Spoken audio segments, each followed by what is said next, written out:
partiamo dal Mantova, perché purtroppo insomma, le sensazioni e gli stati d'animo sono un po' contrastanti in questi giorni.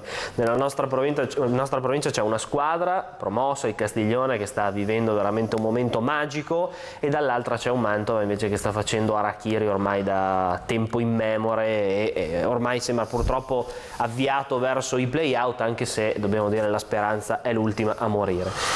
2 partite in 3 giorni praticamente, si sperava di fare almeno 4-6 punti, purtroppo ne è arrivato 1. No, il problema del Mantova è che, visto anche con Valigi, adesso indifferentemente da quante responsabilità possa avere Festa nella partita pareggiata contro il Monticari, e sinceramente abbattersi contro il portiere in un caso come questo è eccessivo e ingiusto. Festa nella partita contro il Monticari ha preso 2 punizioni, una che ha scheggiato l'incrocio di pali ed è andata dentro e l'altra battuta magistralmente. Allora, il discorso da quello che doveva arrivare a gennaio, il famoso Dimash. Ma quello che è ancora più grave è che se in settimana si continua a parlare dicendo che Dimash è un giocatore forte, che sa battere perfettamente le punizioni, sei in vantaggio di 2 reti, lo dici già prima che cada la partita, e quindi cosa può fare il Montichiari se non quello di prendere qualche punizione dal limite dell'area, sperando nella buona vena del suo numero 10. Esatto. Allora, se tu hai preso 2 punizioni sulla 3 quarti e da lì hai preso 2 gol, adesso ditemi voi se la responsabilità è di Festa, cioè è la squadra che tutto l'anno, paradossalmente, anche per quello che ha detto Valigi quando l'allenava, lui prevedeva certi problemi che poi regolarmente si verificavano. Allora è quasi una presa in giro in questi momenti. Ti fermo solo un secondo perché abbiamo una chiamata. Pronto? Sentiamo chi c'è. No, non c'è la chiamata, l'abbiamo sentita, quindi vai pure avanti. È quello che mi dà che infastidisce i tifosi, cioè tu non si può tutte le settimane annunciare i pregi di una squadra e regolarmente questi pregi castigano la squadra stessa, cioè è incredibile, è incredibile. In più sei venuto anche da una partita che eri già in vantaggio 2-0 a Lecco, sei ancora in vantaggio 2-0 col Montichiari, sai già qual è il problema per evitare di prendere altri 2 gol e li prendi lo stesso. Allora, o qualcuno prende in giro la gente, oppure è inutile che stiamo qua a dare responsabilità ai singoli. Cosa fa Festa che prende un pallone nell'incrocio dei pali? Cioè lì è la squadra, non scherziamo. Oppure anche chi in quel momento deve cercare di spronare la squadra ad evitare certi errori. Vabbè, mettici anche la cattiva sorte, però non si può tutte le volte dire occhio a non fare questo e questa cosa succede, occhio a non fare questo e questa cosa accade. Anche perché Giulio, quante volte, tra i tanti problemi del Mantova che abbiamo sottolineato in questa stagione, quante volte il Mantova è andato in vantaggio, è stato ripreso, addirittura superato. Appunto. Partiamo dall'inizio del campionato, con la Giacomense vincevi 3-1 e finita 3-3, col San Marino 2-0 e finita 2-2, con Lecco 2-0 hai perso, col Savona vincevi 1-0 in casa e hai pareggiato. Cioè c'è proprio anche un problema probabilmente di tenuta psicologica, di tenere il vantaggio quando devi chiudere la partita. E poi 2 partite del genere, una la perdi vincendo 2-0 e l'altra la pareggi. E poi, a parte Spinale, che era l'unico a fine partita ad aggredire l'avversario per cercare di rubargli palla e di sgonfiare il pallone, come dice Turella, che l'ha detto tante volte che in quei casi bisogna sgonfiare la palla, cioè è possibile che ce ne sia solo uno che corre in quel momento lì? Possibile che non c'è quella cattiveria per dire andiamo a rubargli palla a questo Montichiari e per l'ultimo quarto d'ora siamo lì? Allora, se questa squadra ha intenzione di retrocedere, il purtroppo è che non puoi farlo subito, guarda, quasi, perché purtroppo è così. Io oggi sono un po' duro su questa cosa, perché non è possibile che una forma... Intanto rivediamo mentre tu parli le 2 punizioni di Dimash. Adesso dimmi te se una punizione così era così imparabile Questa è l'altra. Questa è l'altra, colpita alla stragrande, cioè. Guardate che punizione. Questa è la prima. Con parabola a scendere di leggero esterno destro, cioè, e la palla a titrato ti batte anche l'incrocio, cioè, cos'è, colpa di Festa lì? Colpa di Festa, Bellodi la poteva prendere quella lì? Non so, ditemi voi. Credo che davvero il problema più Ditemi che voi a su casa, due cioè, episodi e sul discorso di festa sia un problema di tenuta generale della squadra. Sì, infatti. Ed è un problema che il Mantova purtroppo, nonostante i cambi di allenatore, lo dobbiamo sottolineare, non è mai riuscito a superare quest'anno. Con Graziani prima, poi Valigi e poi Frutti, i problemi sono sempre quelli. Prendi gol da calcio piazzato, non sai gestire i vantaggi, non riesci a vincere le partite che devi vincere. Guardate le posizioni in cui ha battuto Dimas, cioè sembra quasi che siano 2 punti esatti per fargli fare bella figura. Uno leggermente esterno da una posizione e l'altro, cioè incredibile. Cioè, questa squadra lo sapeva che Dimas poteva fare gol su punizione e gli ha dato 2 punizioni a un quarto dal termine, sapendo già dopo 3 giorni in vantaggio di 2-0 che dovevi tenere sto benedetto risultato. Cioè, allora. Abbiamo una chiamata in linea, sentiamo chi c'è. Pronto, buongiorno. Pronto? Sì, buongiorno. Pronto, sono Mino, ciao. Ciao, buongiorno, prego. Io non volevo assolutamente chiamare, però ci tirate per i capelli anche se non li ho. Come si fa? Intanto abbiamo un allenatore che non fa mai autocritica, mai. Sì. Abbiamo un portiere, per carità non voglio massacrarlo, però non è la prima volta che prende il pallone e lo molla come ha fatto il primo gol a Lecco.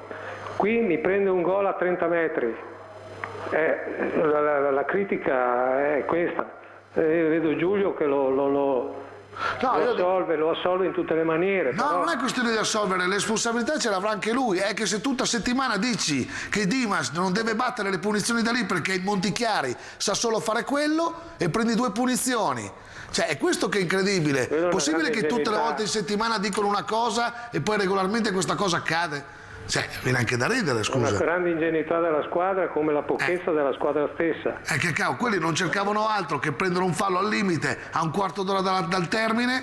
Lo sai 1000 volte, lo sai del girone d'andata, che così. Anche con le rimesse con le mani, il portiere loro aveva già capito com'era, erano tutte sue, perché chi è Sereni, quello che lo lancia molto lungo, è quasi un corner. Il portiere aveva capito a un certo momento che erano tutte sue le palle. Insomma, sono di quelle ingenuità da giocatori che anni e anni che giocano, che non ci si aspetta. Tra l'altro io anche assolvo il discorso che Frutti in qualche modo sta cercando di mettere in campo i giocatori più esperti possibili, che hanno qualche partita in più sulle spalle per poter gestire questi. Ma se anche questi però in campo non funzionano e non riescono, soprattutto nel momento del bisogno, cioè quello di conservare il risultato, di perdere regolarmente, e allora lasciamo stare. Cioè, allora questa squadra, è per quello che dico, non guardo neanche la classifica, non guardo neanche cosa c'è in Sant'Arcangelo o la Pro Patria l'ultima giornata. Questa squadra va giù. Signori, questa squadra va giù, perché se non riesce a gestire una pressione contro il Montichiari o contro il Lecco di questa squadra va giù, mentalmente non può reggere la categoria e non può reggere uno spareggio. Se andiamo a Frattamaggiore o a Vibo Valentia, se c'è un po' di pressione, questa squadra ha le capacità di poter reggere. Io non lo so, io spero che cambi rotta, però adesso per me è una squadra che deve andare giù, perché non ha alternative mentali per poter reggere la categoria, anche se avrai 1000 possibilità per salvarti. Avrai i play out, hai una partita domenica in casa, puoi ancora fare dei punti, il Bellare con te, la Giacomense 2 punti, hai 1000 occasioni per salvarti. Ne stai buttando di giornata in giornata. Non puoi farlo in queste condizioni. Vai giù. C'è un'altra chiamata. Pronto, chi c'è in linea? Sì, sono pronto. Sì, buongiorno. Pronto. Sono Paolo da Mantova. Ciao Paolo, prego. Paolo. Giulio, ha finito? Sì, ho finito. Ecco, bravo Giulio. Allora, tu devi smetterla di fare il disfattista, che adesso come adesso non è il momento di fare i disfattisti, punto. Ma sono i fatti, Cioè, sono i fatti che si vedono in campo, non è disfattismo. Giulio, io guardo quello che c'è. Io sono il primo a sperare. No, non devi agitarti, non sei mai agitato, adesso devi stare ancora più calmo. No, ho capito, perché mi vengono a dire colpa del portiere. Mi fai parlare? Prego. Mi fai parlare? Prego. Boh. Allora, oggi come oggi non è il caso di fare delle tragedie greche, perché non conta proprio niente. Adesso come adesso c'è solo da pensare di salvarsi, stop, chiuso, punto. Poi si riparte e si vede quello che c'è da fare, perché se tutti abbandoniamo la barca quando affonda è finita, no? Facciamo gli schettini dello schettino del caso, no? Guarda, noi siamo stati i primi che per 250 partite abbiamo sempre detto che questa squadra può riprendersi, anzi sono stato certe volte anche un po' criticato per questo motivo, ma stavolta in queste condizioni, dopo 2 partite del genere, non posso mentalmente pensare e professionalmente pensare che questa squadra così com'è, se non cambia rotta, si possa salvare. Questo obiettivamente credo sia io però non vedo l'ora che domenica cambia rotta. Fammi parlare, stiamo tutti a casa? No, spero che cambi rotta, ho detto. Allora stiamo tutti a casa, finito lì, chiudiamo il libro, ma anche fretta, tu hai detto prima di chiudere il libro, chiudiamolo subito. Poi ripartiamo, corrono altri 30 anni per ritornare in C, non so. Allora. Vedi tu. Ciao. Grazie Paolo. Io capisco anche la posizione dei tifosi, ma non si tratta di dire abbandoniamo la nave o molliamo la squadra, si tratta di fare un'analisi critica di una situazione che purtroppo perdura dall'inizio della stagione. E di prove di appello il Mantova ne ha avute a bizzeffe, perché il calendario, tutti hanno detto, Lecco, Montichiari, Valenzana, sono tutte partite in cui il Mantova può tranquillamente fare punti e uscire da una situazione critica, e puntualmente, a parte con la Valenzana, dove comunque non è che tu abbia stradominato, hai vinto, però un po' di fatica l'hai fatta, purtroppo la situazione non cambia, nessuno vuole abbandonare la nave. A Paolo glielo dico con tutto il cuore, io sono il primo che spera in ogni attimo di questo campionato, che ha sperato in ogni attimo di questo campionato che ci fosse un cambiamento di rotta. Eravamo tutti lì ad aspettarlo, abbiamo anche cercato il più possibile, anche nei minimi particolari, di cercare di criticare, ma ovviamente di dare speranza a questa squadra. Ma se arrivi a 2 giornate dalla fine contro la terzultima e la quartultima e fai un punto dopo essere in vantaggio 2-0, permettetemi che insomma in queste condizioni non posso pensare che il Mantova si possa...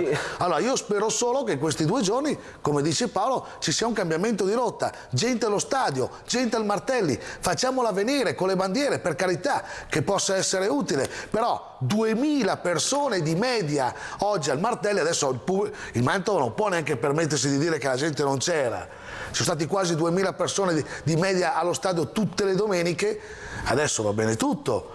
La gente c'era, addirittura si diceva magari troppa gente, la squadra quindi in difficoltà. Allora ditelo. Prendiamo un'altra chiamata prima della pubblicità. Pronto? Buongiorno, sono Paolo di Cerese. Prego Paolo, ciao. Niente, purtroppo non sono assolutamente d'accordo al 1000% con quanto ha appena detto Giovannoni, che anzi addirittura sono d'accordo anch'io sul fatto che si sentiva criticato in alcune fasi del campionato perché difendeva troppo la squadra. È vero, io stesso mi meravigliavo per certe volte per alcuni commenti favorevoli o non troppo negativi che voi facevate in studio, perché questa è una squadra, purtroppo, a differenza di quello che può dire l'ascoltatore precedente, col quale invece non sono per niente d'accordo, purtroppo è una squadra che poteva cambiare 10 allenatori, ma è la squadra che non funziona, sono tecnicamente modesti, molto, diciamo modesti per non usare altri termini, e caratterialmente peggio. Allo stadio domenica, io sono abbonato, quindi anche qui il signor Paolo che ha parlato prima, il mio omonimo di prima, diceva non bisogna abbandonare la squadra, assolutamente. Io sono abbonato, mi sono fatto tutte le partite possibili, sono andato in trasferta e non si abbandona nulla, però veramente è triste vedere le maglie biancorosse vestite da gente che non è capace di tenere le partite, eccetera eccetera. A proposito, e poi concludo, di non abbandonare la squadra, addirittura mi sto preparando già per il 20 maggio, perché vedo i play-out assolutamente realistici, e allora vi chiedevo, chi gioca in casa per primo? Ecco, insomma, si deve dare anche questa notizia. Allora, grazie Paolo. No, per quanto riguarda il regolamento, ovviamente si gioca in casa di quella messo peggio in classifica, quindi in questo caso nel primo turno, però nel primo turno Montichiari-Mantova, e poi quindi in teoria Mantova-Montichiari. In questo momento sarebbe Montichiari-Mantova, poi Mantova-Montichiari. Ovviamente in caso di parità passa quella che è messa meglio in classifica senza supplementare, almeno quanto è stato detto. Cambia tutto nel passaggio del turno, si va a sorteggio per quanto riguarda il campo, invece in caso di parità supplementare a rigori, almeno quello che è stato... Allora adesso ci fermiamo un attimo perché c'è un po' di pubblicità e poi eccoci di nuovo insieme al Calcio sui Maccheroni. Mi sono calmato, Gli abbiamo tirato una secchiata d'acqua in pubblicità per calmarlo. No, ma a parte quello davvero, adesso io spero davvero che domenica ci sia un 4-0 contro la Sant'Arcangiolese e si vada poi a Busto Arsizio e si pettini chi c'è da pettinare, è ovvio, però insomma consentitecelo. C'è un'altra chiamata, sentiamo chi c'è in linea, pronto? Ciao, sono Stefano di Castiglione. Ciao Stefano, Ciao buongiorno. Stefano. Ascolta, volevo sapere se c'era la possibilità di evitare il play-out, nel senso differenza punti tra la quart'ultima e la quint'ultima, e se domenica ci sono i prezzi popolari. Ciao. Beh, di evitare i play-out sì, la possibilità c'è ancora. Nel senso... No, lui diceva se c'è di parità di... parità. Con una squadra. Allora, col Bellari è impossibile. Col Bellari, anche se stranamente vedo sui giornali nazionali sì, esatto, il Bellari aveva messo nei play-out il Mantova Salvo, ma no, in è impossibile non è che anche lì il regolamento, se andate a vederlo ieri, dice che si guarda prima gli scontri diretti. Quindi col Bellari si è spacciati, abbiamo perso in casa e là. Con la Giacomense siamo pari su tutto. Chiedo scusa, mi spiego meglio, nel senso che scontri diretti pareggio, poi guardi la differenza reti nello scontro diretto, quindi con la Giacomense siamo pari ancora perché 3-3 e 2-2. Allora guardi la differenza reti, sui gol fatti. Quanto è più... No, anzi, differenza reti che era pari, però i gol fatti sono in questo momento a vantaggio della Giacomense. C'è un'altra chiamata, pronto? Pronto, sono Cirillo da Rivaccia. Ciao, prego. Cirillo. Parla dal telefono, Cirillo. Sì. Niente Giulio, io volevo dire che i giocatori ci sono, però non adoperano la testa quando vanno in campo. È tutto il campionato che lo dico, però con la testa non ci sono secondo me. Perché non si può buttare via un campionato così. È quello che è più grave. Però posso dire la mia? Sì, certo. Un po' di colpa c'è anche la società, perché non si può cambiare portiere a metà campionato. Uno come Vellodi, tu difendi Festa, per carità. No, non è che però non ci siamo capiti. Vellodi ha salvato tantissime partite. Io guarda, io non difendo Festa, dico solo che nell'occasione dei gol che avete subito, per me anche se c'era Vellodi, i gol li pigliavi lo stesso. Primo, perché come la penso io. Il secondo è sempre Dimas, che sapevi che batteva bene le punizioni, gli hai dato 2 punizioni. Allora noi siamo dei polli. Esatto, bravo. Noi siamo dei polli, perché cadiamo tutte le volte nelle trappole. Scusa, se non abbiamo la testa è inutile, è meglio andare giù, perché la testa non ce l'abbiamo per salvarsi. È quello che sto cercando di dire. Anch'io ho visto, non ho mai perso una partita, però l'abbiamo buttato via noi il campionato. Ecco, l'unica speranza è che adesso abbiano capito la lezione a 2 giornate dal termine. Sì, è quello che spero. Volte diciamo che capiamo la lezione e poi cadiamo sempre negli stessi errori. Abbiamo fatto 5 gol, 4 ne abbiamo presi 5, non si può, non è una media buona questa qua. Grazie Giulio. Grazie.